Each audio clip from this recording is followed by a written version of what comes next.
Hi hello ನಮಸ್ತೆ ವೀಕ್ಷಕರೇ, ಎಲ್ಲ ಚೆನ್ನಾಗಿದೆ ಚಾನಲ್ಗೆ ಸ್ವಾಗತ. ನಾನು ರಾಜೇಶ್ವರಿ. ಇವತ್ತು ನಾನು ಜೋಳದಿಂದ ಪಡ್ಡನ್ನ ಹೇಗೆ ಮಾಡೋದು ಅಂತ ತೋರಿಸ್ತಾ ಇದ್ದೀನಿ. ಜೋಳದ ಪಡ್ಡು ತುಂಬಾ ಲೈಟಾಗಿ ತುಂಬಾ ಟೇಸ್ಟಿಯಾಗಿ ಆಗುತ್ತೆ, ಹಾಗೆ ಅಷ್ಟೇ ಆರೋಗ್ಯಕರವಾದದ್ದು ಕೂಡ. ಇದನ್ನು ಹೇಗೆ ಮಾಡೋದು ಅಂತ ನೋಡೋಣ ಬನ್ನಿ. ಹಾಗೆ ನೀವಿನ್ನೂ ನಮ್ಮ ಚಾನಲ್ಗೆ ಸಬ್ಸ್ಕ್ರೈಬ್ ಮಾಡ್ಕೊಂಡಿಲ್ಲ ಅಂದರೆ ಚಾನಲ್ಗೆ ಸಬ್ಸ್ಕ್ರೈಬ್ ಮಾಡ್ಕೊಳ್ಳಿ, ನೋಟಿಫಿಕೇಷನ್ ಬಟನನ್ನು ಆನ್ ಮಾಡ್ಕೊಳ್ಳಿ. ಈ ಜೋಳದ ಪಡ್ಡು ಮಾಡೋದಕ್ಕೆ ಏನೇನು ಬೇಕಾಗತ್ತೆ ನೋಡೋಣ ಬನ್ನಿ. ಮೊದಲಿಗೆ ನಾನಿಲ್ಲಿ 1 ಲೋಟ ಆಗೋಷ್ಟು ಉದ್ದಿನಬೇಳೆನ ಈ ಲೋಟದ ಅಳತೆನಲ್ಲಿ ಸುಮಾರು 5 ಅವರ್ ನೆನೆಯಾಕಿ ಇಟ್ಟಿದ್ದೀನಿ. ಚೆನ್ನಾಗಿ ತೊಳೆದು ನೆನೆಯಾಕಿ ಇಡಬೇಕು. ಅದನ್ನು ಇವಾಗ ಮಿಕ್ಸಿನಲ್ಲಿ ಹಾಕಿ ನುಣ್ಣಗೆ ರುಬ್ಕೊಳ್ತಾ ಇದ್ದೀನಿ. ಅವಶ್ಯಕತೆಗೆ ಎಷ್ಟು ನೀರು ಬೇಕು ನೋಡಿಕೊಂಡು ನೀರು ಹಾಕ್ಕೊಂಡು ರುಬ್ಕೊಳ್ಳಿ. ತರಿಯಾಗಿ ರುಬ್ಕೊಬೇಡಿ, ನುಣ್ಣಗೆ ರುಬ್ಕೊಳ್ಳಿ.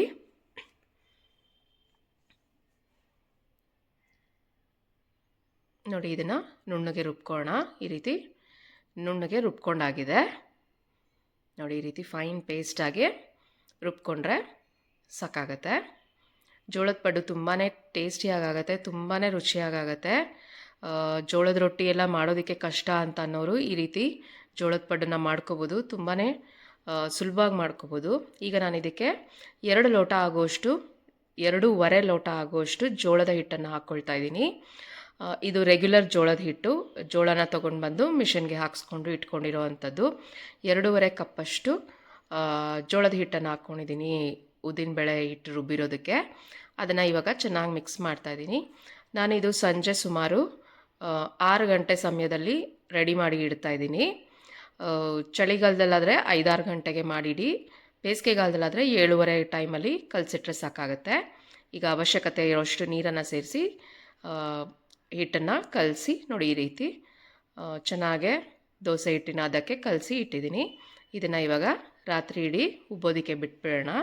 ನೋಡಿ, ಬೆಳಗ್ಗೆ ಎದ್ದು ನೋಡಿದ್ರೆ ಎಷ್ಟು ಚೆನ್ನಾಗೆ ಜೋಳದ ಹಿಟ್ಟು ಉಬ್ಕೊಂಡು ಬಂದಿದೆ. ಈಗ ಇದನ್ನು ಚೆನ್ನಾಗೆ ಮಿಕ್ಸ್ ಮಾಡಿಕೊಂಡು ನಾನು ಇದರಲ್ಲೇ ಸ್ವಲ್ಪ ಹಿಟ್ಟನ್ನು ದೋಸೆ ಮಾಡ್ಕೊಳ್ಳೋದಕ್ಕೂ ತೆಗೆದಿಟ್ಬಿಡ್ತೀನಿ. ಮಿಕ್ಕಿದಂಥ ಹಿಟ್ಟಿಗೆ ನಾವು ಪಡ್ಡನ್ನ ಮಾಡ್ಕೊಳ್ಳೋಕೆ ಏನೇನು ಬೇಕು ಹಾಕ್ಕೊಳ್ಳೋಣ. ಈ ಕಡೆ ಒಂದು ಪ್ಯಾನ್ಗೆ ನಾನಿಲ್ಲಿ 2 ಚಮಚ ಆಗುವಷ್ಟು ಎಣ್ಣೆನ ಹಾಕೋತಾ ಇದ್ದೀನಿ. ಹಾಗೆ 1 ಚಮಚ ಆಗುವಷ್ಟು ಸಾಸಿವೆ, 1 ಚಮಚ ಆಗುವಷ್ಟು ಜೀರಿಗೆ ಹಾಗೂ ಕಡಲೆಬೇಳೆ ಮತ್ತು ಉದ್ದಿನಬೇಳೆನ ಹಾಕೋತಾ ಇದ್ದೀನಿ.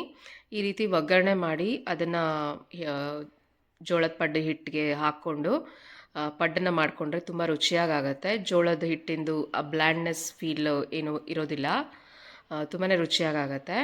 ನೋಡಿ, ಈ ರೀತಿ ಬೇಳೆಗಳನ್ನ ಹಾಕ್ಕೊಂಡು ನಾನಿಲ್ಲಿ 4 ಹಸಿಮೆಣಸಿನ್ಕಾಯಿನ ಸಣ್ಣದಾಗಿ ಹೆಚ್ಕೊಂಡಿದ್ದೀನಿ. ಹಾಗೆ ಒಂದು 4 ಕಡ್ಡಿ ಕರಿಬೇವಿನ ಸೊಪ್ಪನ್ನು ಸಣ್ಣದಾಗಿ ಹೆಚ್ಕೊಂಡಿದ್ದೀನಿ. ಅದನ್ನು ಸಹ ಹಾಕ್ಕೊಂಡು ಫ್ರೈ ಮಾಡ್ಕೊಳ್ಳೋಣ. ಹಾಗೆ ಇಲ್ಲಿ 2 ದೊಡ್ಡ ಈರುಳ್ಳಿನ ಸಣ್ಣದಾಗಿ ಹೆಚ್ಚಿಟ್ಕೊಂಡಿರೋದನ್ನು ಸಹ ಒಗ್ಗರಣೆಗೆ ಹಾಕ್ಕೊಂಡು ಚೆನ್ನಾಗಿ ಮಾಗಿಸ್ಕೊಳ್ತೀನಿ. ಈರುಳ್ಳಿ ಎಲ್ಲ ಚೆನ್ನಾಗೆ ಲೈಟ್ ಪಿಂಕಿಶ್ ಟರ್ನ್ ಆಗೋಷ್ಟು ಹುರ್ಕೊಳ್ಳೋಣ. ಈ ರೀತಿ ಹುರ್ಕೊಂಡು ಹಾಕೋದ್ರಿಂದ ಪಡ್ಡುನಲ್ಲಿ ತುಂಬಾ ಒಳ್ಳೆ ರುಚಿ ಬರುತ್ತೆ ಜೋಳದ ಪಡ್ಡುಗೆ. ಸೊ ನೀವು ಸಹ ಈ ರೀತಿ ಒಮ್ಮೆ ಮಾಡ್ಕೊಳ್ಳಿ. ಹೇಗೆ ಬಂತು ಅಂತ ಕಮೆಂಟ್ ಸೆಕ್ಷನಲ್ಲಿ ತಿಳಿಸಿ. ನೋಡಿ, ಇವಾಗ ಕಂದು ಬಣ್ಣಕ್ಕೆ ಬರೋಷ್ಟು ರೋಸ್ಟ್ ಮಾಡ್ಕೊಂಡಿದ್ದೀನಿ. ಇದನ್ನು ಸ್ವಲ್ಪ ಬೆಚ್ಚಗಾಗೋಷ್ಟು ಬಿಟ್ಬಿಡೋಣ.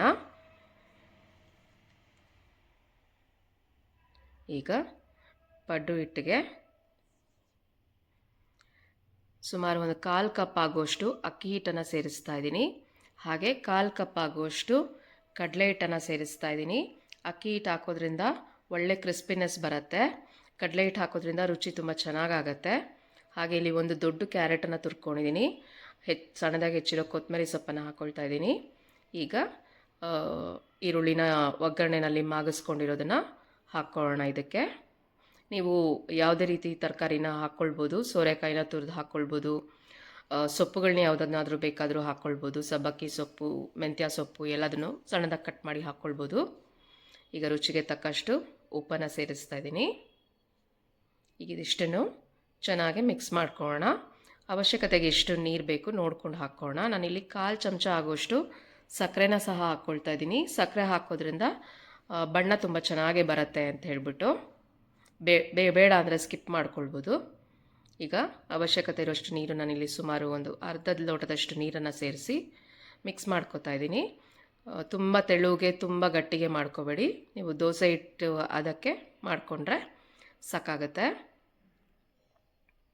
ಈ ಜೋಳದ ಪಡ್ಡು ಬಿಸಿ ಬಿಸಿನಲ್ಲಿ ಕಾಯಿ ಚಟ್ನಿ ಜೊತೆ ತಿನ್ನೋದಕ್ಕೆ ತುಂಬ ರುಚಿಯಾಗುತ್ತೆ.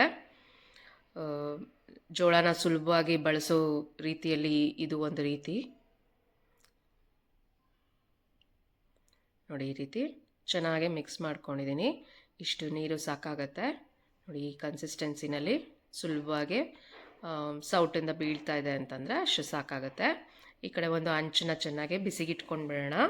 ಹಂಚು ಚೆನ್ನಾಗಿ ಬಿಸಿಯಾಗಿರಬೇಕು ಪಡ್ಡು ಹಾಕೋಕ್ಕೆ ಮುಂಚೆ. ನೋಡಿ, ಈಗ ಹಂಚು ಬಿಸಿಯಾಗಿದೆ. ಇದಕ್ಕೆ ನಾನು ಎಣ್ಣೆ ಹಾಕ್ಕೋತಾ ಇದ್ದೀನಿ, ಹಾಗೆ ತುಪ್ಪನೂ ಸಹ ಸೇರಿಸ್ತಾ ಇದ್ದೀನಿ. ನನಗೆ ಈ ರೀತಿ ಎಣ್ಣೆ ತುಪ್ಪ ಎರಡು ಹಾಕೋದ್ರಿಂದ ರುಚಿ ಚೆನ್ನಾಗಿರುತ್ತೆ. ನೀವು ಬರೀ ಎಣ್ಣೆಲೂ ಸಹ ಮಾಡ್ಕೋಬೋದು, ಇಲ್ಲ ಬರೀ ತುಪ್ಪದಲ್ಲೂ ಸಹ ಮಾಡ್ಕೊಳ್ಬೋದು. ಇದು ಚೆನ್ನಾಗೆ ಬಿಸಿಯಾದ ನಂತರ ಪಡ್ಡುನ ಹಾಕ್ಕೊಳ್ತಾ ಬರೋಣ.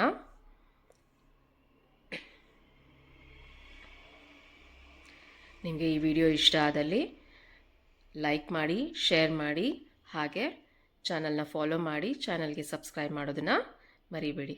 ನೋಡಿ, ಇವಾಗ ಒಂದೊಂದೇ ಪಡ್ಡುನ ಹಾಕ್ಕೋತಾ ಇದ್ದೀನಿ. ಹಾಕ್ತಾ ಇದ್ದಂಗೆ ಪಡ್ಡು ಹೇಗೆ ಎಣ್ಣೆ ಎಲ್ಲ ಗುಳ್ಳೆ ಗುಳ್ಳೆ ಗುಳ್ಳೆ ಬರ್ತಾ ಇದೆ, ಈ ರೀತಿ ಆಗಿದ್ರೆ ಹಂಚು ಚೆನ್ನಾಗಿ ಕಾದಿದೆ ಅಂತ. ಈಗ ಮೀಡಿಯಮ್ ಫ್ಲೇಮ್ ಮಾಡಿಕೊಂಡು ಪಡ್ಡು ಹಾಕ್ಕೊಳ್ಳಿ. ಮೀಡಿಯಮ್ ಫ್ಲೇಮ್ನಲ್ಲೇ ಪಡ್ಡುನ ಬೇಯಿಸ್ಕೋಬೇಕು. ದೊಡ್ಡೂರಿ ಮಾಡಿ ಬೇಯಿಸ್ಕೋಬೇಡಿ, ಒಳಗಡೆ ತನಕ ಚೆನ್ನಾಗಿ ಬೇಯೋದಿಲ್ಲ. ಈಗ ಈ ರೀತಿ ಒಂದು ಲಿಡ್ಡನ್ನು ಮುಚ್ಚಿ ಮೀಡಿಯಮ್ ಟು ಲೋ ಫ್ಲೇಮ್ನಲ್ಲೇ ಬೇಯೋದಕ್ಕೆ ಬಿಟ್ಬಿಡೋಣ. ನೋಡಿ, ಎಷ್ಟು ಚೆನ್ನಾಗಿ ಜೋಳದ ಪಡ್ಡು ಉಬ್ಬಿ ಬಂದಿದೆ. ರೆಗ್ಯುಲರ್ ಪಡ್ಡು, ಅಕ್ಕಿ ಪಡ್ಡುಕ್ಕಿಂತನೂ ತುಂಬಾ ಚೆನ್ನಾಗಿ ಸಾಫ್ಟಾಗಿ ಉಬ್ಬಿ ಬಂದಿದೆ. ಒಳ್ಳೆ ಕಲರ್ ಬಂದಿದೆ ಆಚೆಗಡೆ. ಈಗ ಇನ್ನೊಂದು ಬದಿಗೆ ಎಲ್ಲನೂ ತಿರುಗಿಸಿ ಹಾಕ್ಕೊಂಡು ಆ ಕಡೆನೂ ಸ್ವಲ್ಪ ಗೋಲ್ಡನ್ ಬ್ರೌನ್ ಟರ್ನ್ ಆಗೋಷ್ಟು ಬೇಯಿಸ್ಕೋಬೇಕು. ಮೀಡಿಯಮ್ ಟು ಲೋ ಫ್ಲೇಮ್ನಲ್ಲೇ ಬೇಯಿಸ್ಕೋಬೇಕು.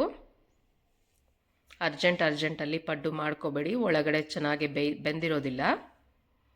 ನೋಡಿ, ಈ ರೀತಿ ಎಲ್ಲನೂ ತಿರುಗಿಸಿ ಹಾಕ್ಕೊಂಡು ಸುಮಾರು 1-2 ನಿಮಿಷ ಮೀಡಿಯಮ್ ಟು ಲೋ ಫ್ಲೇಮ್ನಲ್ಲಿ ಬೇಯಿಸ್ಕೊಳ್ಳೋಣ. ನೋಡಿ, ಎಷ್ಟು ಚೆನ್ನಾಗಾಗಿದೆ ಜೋಳದ ಪಡ್ಡು, ತುಂಬಾ ರುಚಿಯಾಗಿದೆ. ನೋಡಿ, ಇವಾಗ ಇನ್ನೊಂದು ಬದಿನಲ್ಲೂ ಗೋಲ್ಡನ್ ಬ್ರೌನ್ ಆಗ್ತಾ ಇದೆ. ಇಷ್ಟ ಆದರೆ ಸಾಕಾಗತ್ತೆ. ಇವಾಗ ತೆಕ್ಕೊಂಡು ಬಿಡೋಣ. ಜೋಳದ ಪಡ್ಡು ತಿನ್ನೋದಕ್ಕೆ ತುಂಬಾ ರುಚಿಯಾಗಿ, ತುಂಬಾ ಆರೋಗ್ಯಕರವಾಗಿ ಸಿದ್ಧ ಆಯಿತು. ನೀವು ಸಹ ಮನೆಯಲ್ಲಿ ಜೋಳದ ಪಡ್ಡನ್ನ ಮಾಡ್ಕೊಳ್ಳಿ. ಖುಷಿಯಾಗಿರಿ. Thank you for watching. ಧನ್ಯವಾದಗಳು. Take care.